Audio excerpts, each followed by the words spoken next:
almost back to the house. We had to go get some supplies for my tow because I'm not really sure if I want to use my current strap setup or not. So we're running late as always. We got to get to the dealership within the next hour, so we're not pulling up right when they close. But I gotta change real quick, get everything, go get my trailer from the shop, and then we should be ready to roll. So pulling up at the house now, gonna change, get the truck going, and we'll be ready for delivery. It's kind of funny. So I posted yesterday on my story that I'm going to purchase my first ever brand new vehicle, and we're financing it, and kind of asked everyone what they thought I was buying.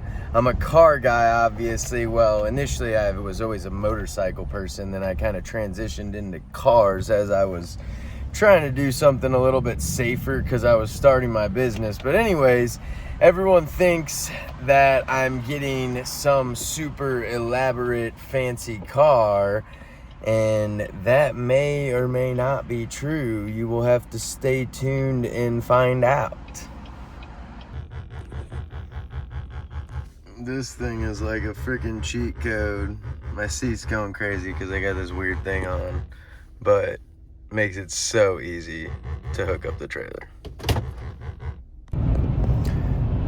One thing I never really realized is like how much I would actually use my trailer, and if I would have known that when I was purchasing my trailer, I may have got a different model, a bigger model, a nicer model. I don't really know, but like I kind of got the bare minimum for what I needed. Well, I did get a tilt trailer because my car's really low, but that honestly doesn't even help most of the time. But again, it's just one of those things where like if you know you're gonna keep it forever and use it for multiple different things, it may be a better idea to invest more money and get something a little bit nicer. And I'm just speaking from experience on that, but I don't know. There's certain situations you want to spend more and plan ahead, and there's certain situations where you just can't. But it is what it is at this point. We really put this trailer to use, though. I'm glad I do have it, that's for sure. But I kind of wish I would have got a bigger one with more capacity. But then again, it's like you start getting in the enclosed trailers, and then sometimes you hinder your ability to haul certain things or use it a certain way. So, I mean, I used this trailer yesterday to dump off a bunch of A coils that we scrapped for the scrap yard from air conditioning units, and today we're going to pick up the new vehicle. So, very versatile, but I don't know. Kind of wish I would have got a bigger one, like a 10 or 14K. I think this one's only good for like 7,500 pounds, so putting like a truck or something on it would probably not be a very good idea. Hopefully what we're getting is good to go. It should be fine. It weighs a little bit more than my C5, so nothing crazy.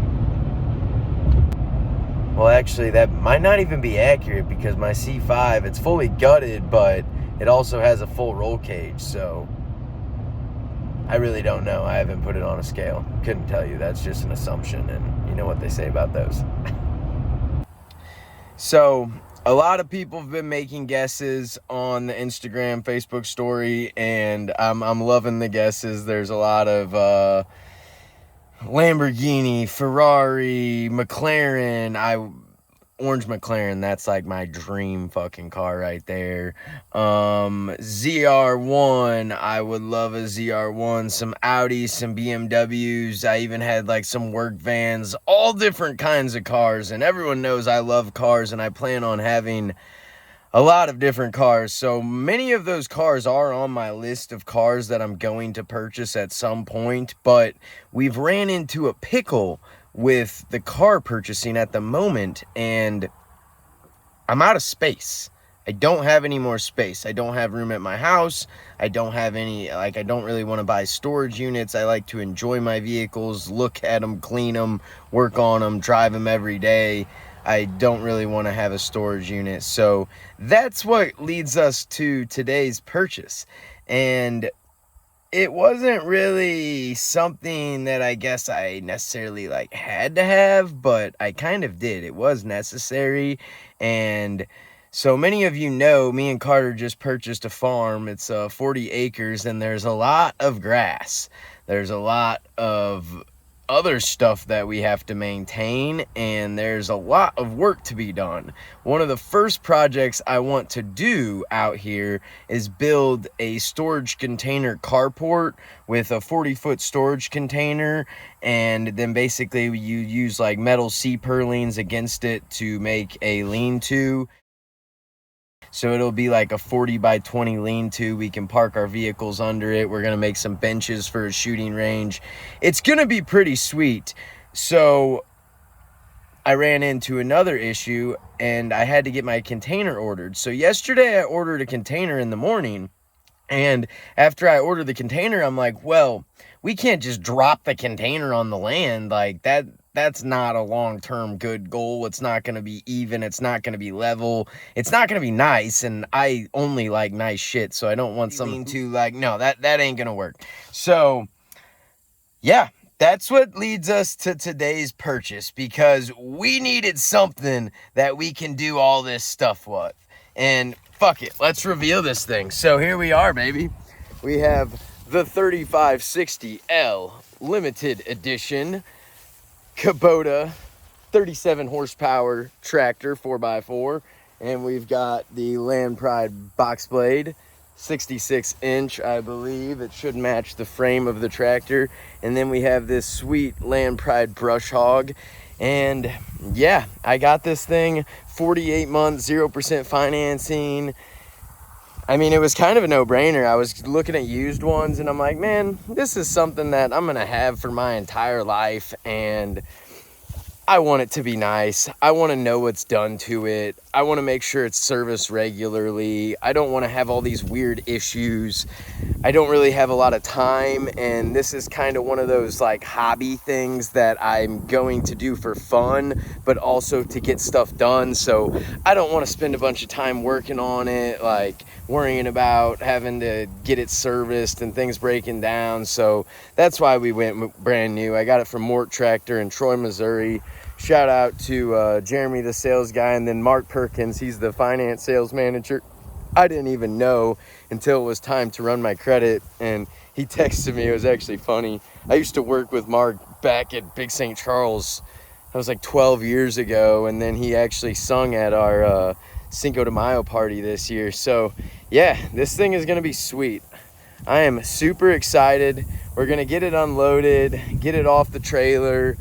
I have no idea how to operate this thing, like not a clue. I didn't drive it onto the trailer. I haven't done anything. I've never operated a tractor in my life. So I have a lot to learn, and yeah, that's part of the fun process. So today we're gonna get about, I don't really know how big this field is. I would say around like 2 to 3 acres. I'm gonna brush hog this, kind of get used to the tractor, and then once the brush hogging is done, we're gonna start digging some holes. We're gonna level a nice spot for the storage container, and you never know where it's gonna take us from there. We are gonna get some stuff done, and I'll keep you guys updated along the way. So get this thing off the trailer and see how it performs. All right, this is wild. I feel like a kid on Christmas. We are backing this thing off of the trailer. I just read the operation manual. I really don't know what I'm doing, like, to be completely real with you.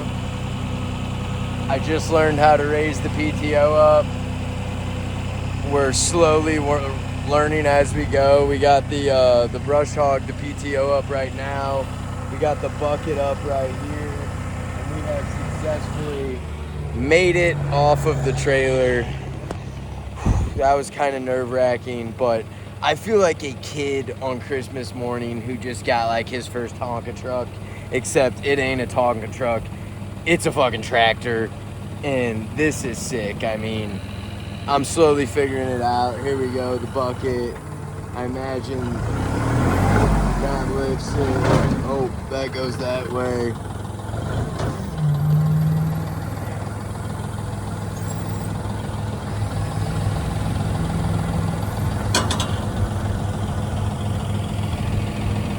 Interesting.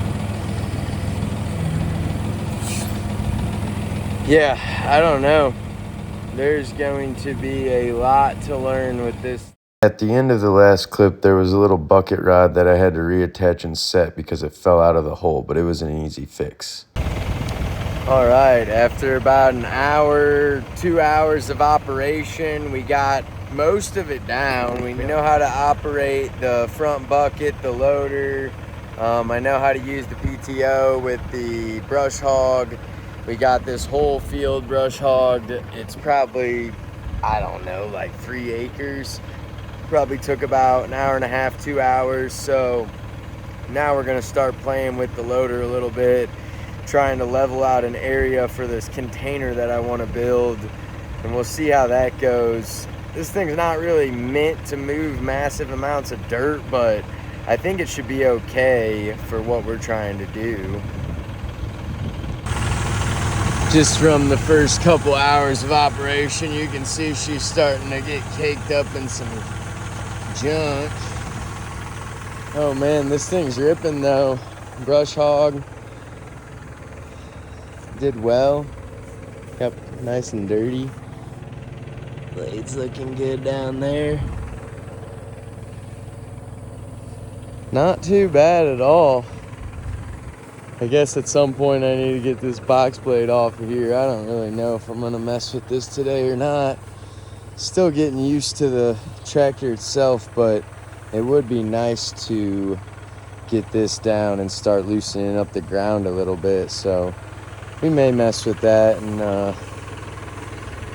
try to get this off of here, but honestly, I don't know if I'm trying to do all that right now. Gonna just start trying to mess with the loader, get the operation down, and kind of see how everything works. And then I know there's a filter in here, so after all this, I should probably make sure that's... I've been trying to find this post marker for a while now. We knew it was directly across from that roadway, but we had no idea where it was.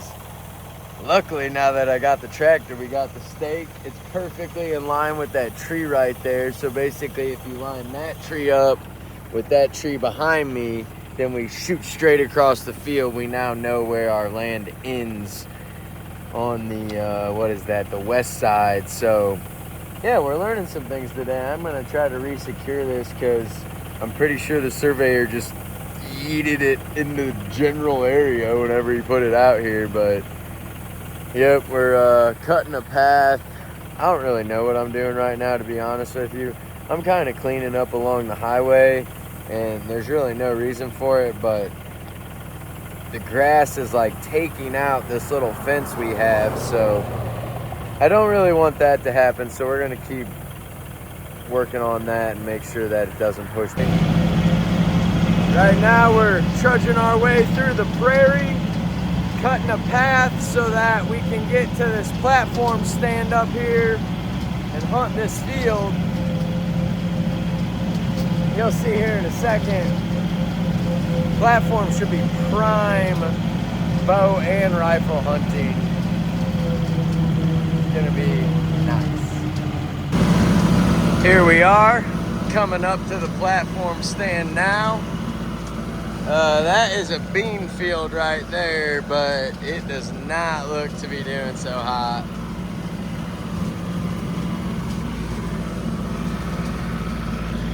We'll shut our PTO off, turn the idle down.